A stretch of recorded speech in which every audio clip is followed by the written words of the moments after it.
The book of 2nd Samuel. Check out the video on 1st Samuel where we were introduced to the book's three main characters, Samuel, Saul, and David, and then also to the book's literary design, which first introduced Samuel and then traced the rise and fall of King Saul in contrast to the rise of King David. 2nd Samuel tells the story of David as Israel's king, and in two movements. There's a season of success and a blessing, followed by a huge moral failure and then its sad consequences. And then the book ends with this well-crafted conclusion that reflects back on the good and the bad in David's life, generating hope for a future king to come from his line. So 2nd Samuel picks up after Saul's death, and David surprises everyone by composing this long poem where he laments the death of the very man who tried to murder him.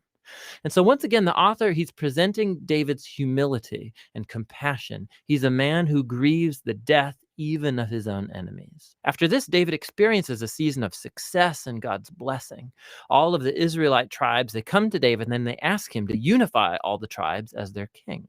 And so the first thing David does as king is to go to the city of Jerusalem. He conquers it, and he establishes it as Israel's capital city, which he renames as Zion.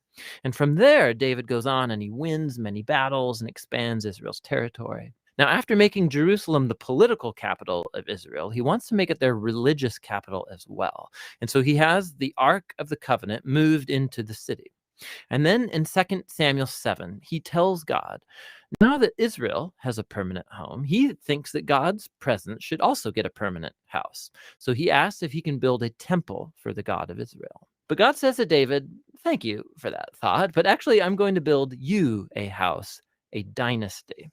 Now, 2 Samuel 7, this is a key chapter for understanding the storyline of the whole Bible, because God here makes a promise to David that from his royal line will come a future king who's going to build God's temple here on earth and set up an eternal kingdom. And it's this messianic promise to David that gets picked up and developed more in the book of Psalms and also in the books of the prophets. And it's this king that gets connected to God's promise to Abraham. The future messianic kingdom will be how God brings his blessing to all of the nations. And it's right here in the midst of all this divine blessing that things go horribly wrong. David makes a fatal mistake, not fatal for him, but for a man named Uriah, one of David's prize soldiers. So from his rooftop, David sees Uriah's wife, Bathsheba, bathing. David finds her, he sleeps with her, gets her pregnant, and then he tries to cover the whole thing up by having Uriah assassinated and then marrying her. It's just horrible.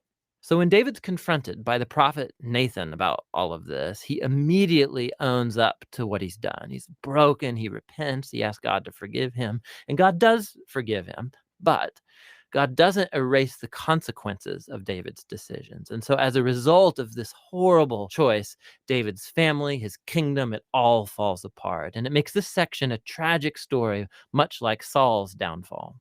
So David's sons end up repeating his own mistakes, but in even more tragic ways. So Amnon sexually abuses his sister, Tamar, and then their brother Absalom finds out about all of this and has Amnon assassinated. And then Absalom goes and he hatches the secret plan to oust his father David from power, and he launches this full-scale rebellion. And so for a second time, David is forced to flee from his own home and go hide in the wilderness, except this time he is not an innocent man. The rebellion ends when David's son is murdered, and it breaks David's heart. And so once again, he laments over the very man who tried to kill him. David's last days find him back on his throne, but as a broken man, he's wounded by the sad consequences of his sin. The book concludes with a well-crafted epilogue, with stories that are out of chronological order, but they have this really cool symmetrical literary design. So the outer pair of stories come from earlier in David's reign, and they compare the failures of Saul and then of David, and how each of them hurt other people through their bad decisions. The next inner pair of stories are about David and his band of mighty men who went about fighting the Philistines. And what's interesting is that both sections have a story of David's weakness in battle. So in contrast to the victorious David of chapters 1 through 9, here we see a vulnerable David who's dependent on others for help. The center of the epilogue has two poems that act like memoirs, and David reflects back on his life, and he remembers times when God graciously rescued him from danger. And he sees these as moments where God was faithful to his covenant promise to him and to his family. Both poems conclude by looking back onto the hope of God's promise of a future king who will build that eternal kingdom. Now, these poems and then God's promise also connect back to Hannah's poem that opened the book. And so these key passages from the beginning, now the middle, and the end of the book bring the book's themes all together.